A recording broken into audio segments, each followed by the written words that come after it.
guys, it's Julian, and today I'm going to be showing you how to make classic house music like Todd Terry. Now, before the video starts, I just want to say you can get the project files, samples, and MIDI presets, all that kind of stuff in this video in the description. And I want to give a quick shout out to Wave State for the really dope shirt that I'm wearing right now. I'll show it to you. Not sure if you can see that. But anyway, yeah, they're a really sick clothing brand. Thank you very much for sending me the shirts. The link to all their stuff is at the top of the description. Check them out if you like that kind of style. And yeah, let's get started. So, this is a loop you heard in the intro. We're at 125 BPM. And the first thing that we have here is a stab, which sounds like this. So what's going on here is basically I have these two samples, this string sample and this choir sample. And you can see I've just layered them together here. What's happening is they're playing this MIDI. Literally just going from A sharp to B. But then I have this chord on here. And so the chord is a MIDI effect inside of Ableton. I'm sure you've probably used it before. Basically what I'm doing here is I'm using this to make a minor 7th chord. So you can hear. That's what's going on here. We just have the same voices that you would have in a minor 7th, like +3 for the minor 3rd, +7 for the 5th, and then +10 for the minor 7th. It's the same thing.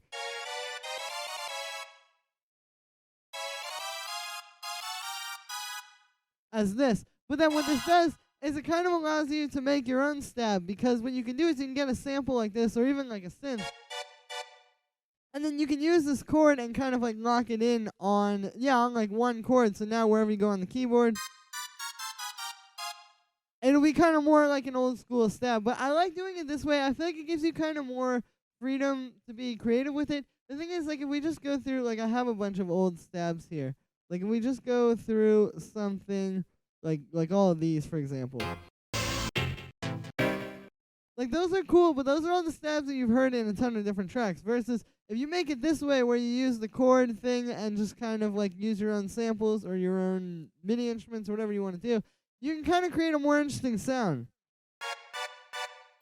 And it still has that vibe very much. So, yeah, that's kind of like the technique there. Like I said, it's just the string sample and the choir sample, and they have both have that same chord on them. And then what's going on is I have them in a group, and then I'm processing them together. So it's kind of like processing them as one sound. The first thing we have on the group here is a short reverb, which you can see I've got it set like this. I just have the K time there. The dry wet is up, not super high as well. And yeah, this is just, kind of like a bit of reverb there on top of the sound. It just gives it a bit more life and a bit more space. It's not meant to be super long. Obviously, with house music, it's super, like, groovy and bouncy. You don't really want it to be, like, a super long reverb. But just, like, a short thing like that kind of helps to add some space and some life to the sound. After that, I have the saturator, which you can see is set like this. Here's without it. And with it. So I feel like this kind of helps, for one, to beef the stabs up. But also it just kind of helps to, like, glue them together, It's like, if you take saturation, like, I'll show you. If you do this, like, way, way overboard here. Gotta turn that output down.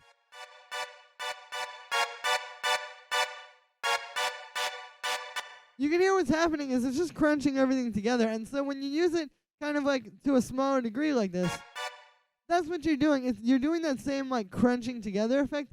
It's just a lot less. Yeah, just a lot less prominent and a little bit more subtle. After that, the last thing on here is just a bit of EQ8, cutting out the low end. Pretty simple stuff there. And that is it for the stabs. So then the next thing that we have here is the kick, which sounds like this. This is pretty simple. With this one, it's more about the style of sound you choose, like this kind of big, boomy, kind of old school kick. Like, you want a lot of really deep low end in the kick. It's kind of like,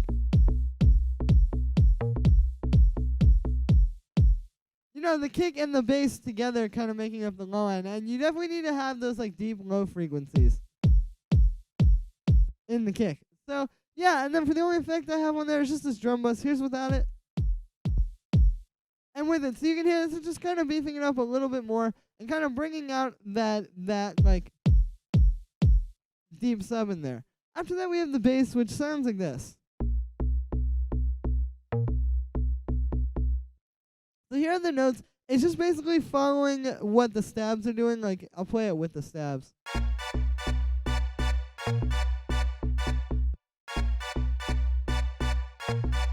Here's the pattern. Yeah, you can hear it's pretty simple. It's kind of just playing off of that. It's also playing off of the kick. But yeah, and one thing I'll talk about with this that I didn't talk about so much with the stabs is the swing. You can see if I set this to the 16th note grid, all the 16th notes, like this one, all of those are swung, meaning I have them basically pushed back a little bit behind the beat. So, or behind the, exactly on the count. Like, if I quantize this really quick. That's no swing. That's what we have. So, yeah, the swing is pretty important for this. I've done this with everything in here, like with the stabs. I've done this with this bass. I've done this with the percussion. It just helps to give it the more, like, bouncy, kind of, like, funky feel. Like, it's really, really important for this style. That's what's giving everything so much groove like that. So, then for the sound on this one, I made this one using Operator. It's a pretty standard sort of, like, FM, deep house type of bass. Basically, we just have 3 sine waves here. You can see I have the envelopes all set kind of differently, and I have the chorus pitches of those set differently as well. And yeah, I'm basically just, again, making just a simple, like, FM sort of bass pluck here. It's nothing really too crazy. And that is also it inside of Operator. After that, I just have a bit of chorus. You can see here's without it. And with it, just kind of helps give it a little bit more space, a little bit more dimension, and kind of bring it to life. After that, I have a bit of saturation, so here's without that. And with it, you can hear it's just kind of fattening it up. And then the last thing we have on here is this EQ8. And with this, I'm just cutting out around 100 hertz. With this more like old school type of style, there isn't any like side chaining or anything like that. So I have stuff like this in there, which is meant to kind of, make room for that kick. Like, if you were to side chain this and the stabs, the kick would be coming through a lot more. But because we're not doing that, this EQ here kind of makes room for the kick a little bit more. So yeah, and then I have the kick and the bass in a group together. I've called it the low end or this low end bus here, whatever you want to call it. Basically, what this does is it just kind of helps to make the low end tighter and cleaner sounding. So here is with no group processing. And then with it. So you can hear, yeah, the kick and the bass are the low end elements here. Like if I turn those off, there's no low end. So we're just putting these in a group together, and again, processing them together to kind of make the overall low end and that sort of section tighter. So the first thing we have is this drum bus. Here's without it. And with it. So you can hear this is the thing that's mainly kind of like gluing everything together. It's like I said before, when you use saturation and distortion, it's just kind of crunching everything together. And when you don't use it, when you don't go overboard with it, like if I went like this, then it would be a little too obvious. But when you just do it like this, kind of keep it more subtle, it just helps to fatten everything up and sort of glue it together sonically. After that, we have this EQ8. Here's without it.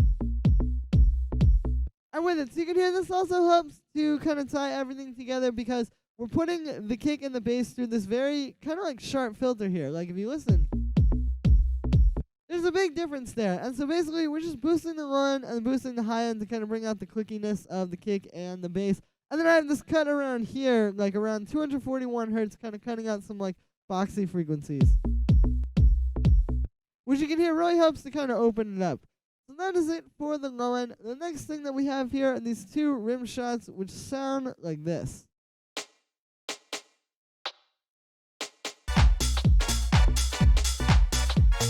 these are the 2 percussion sounds that you hear in the background. Basically, it's just this sample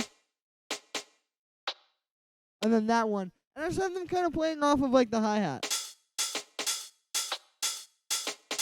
You can also hear, and I'll show you, that there's a ton of swing on these. Just like I was saying, all the 16 notes are swung in here. That's what gives it the groove. And yeah, these are pretty simple. These are definitely important, though, for the groove. Like, if I turn those off, it feels kind of empty. These add that last little kind of...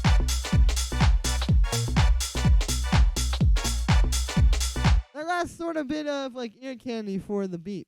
That's the rim shots. After that, we have this hi-hat, which sounds like this. So all this is it's just kind of like a clean 909 style hi-hat. Like, I'll show you. Yeah, pretty simple stuff there. Nothing nothing really too crazy. With this one, it's more about the type of sound. Like these bigger kind of 909 style hi-hats really work for this more like old school house style. You know, it's just like right on top of the mix there. Kind of giving you that upbeat sort of presence in the track. After that, we have the clap, which sounds like this.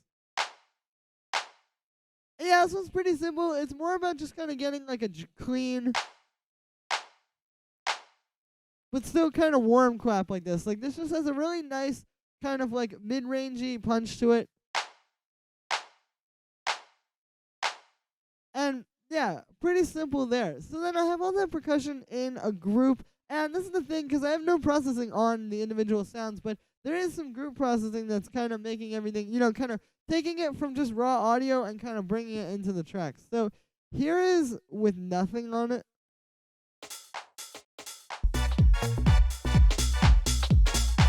And then with all the group effects. So yeah, you can hear this percussion bus. Definitely this kind of stuff is important. It's just like with the low end. It's like taking all these similar sounds. Like in that case, it was, you know, everything that's in the low end, the kick and the bass. In this case, it's the percussion. And putting it in a group together to just kind of tie it all together a bit more. So the first thing we have on here is this reverb. Here's without it.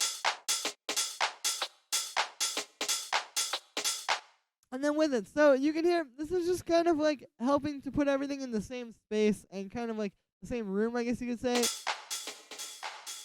There's basically with the dry wet up. So yeah. It just kind of helps to tie everything together. It's like if you give all the percussion like a similar sort of like room space like this, it's definitely going to help to just make it all kind of sound more cohesive and more like kind of coming from the same source. After that, we have this drum bus. Here's without it. And with it. So just like I was saying with the low end, this is really what helps to kind of tie everything together and really bring it all up to an even place in the mix, you know. Another thing is like when you put a drum bus or any kind of saturation or anything like that that's fattening things up on top of everything at once, you're giving it all kind of the same texture. And in doing this, you're going to make it all a lot more kind of like together sounding and a lot more, you know, it can help to take samples from kind of different places and kind of make them more like all sort of cohesive, like I said. So yeah, that's the drum bus. After that, we just have this EQ8. Pretty simple. It's just cutting out the low end and it's doing a little bit of a high end boost. Here's without it. And then with it. So, you know, just something subtle that just kind of ties it all together at the end. And yeah, so I believe that's me for this one. Thank you very much, guys. And thank you once again to Wave State. Like I said, here's the shirt. Really dope stuff. You should definitely check this stuff out. As always, make sure to like this video as well as subscribe. Once again, you can get the project file and samples, MIDI, presets, all that kind of stuff from this video in the description. And if you're a patron on my Patreon, check there because they'll be available shortly. Thank you so much, everybody. Let me know what you think of this video in the comments, and I will see you again tomorrow with another video.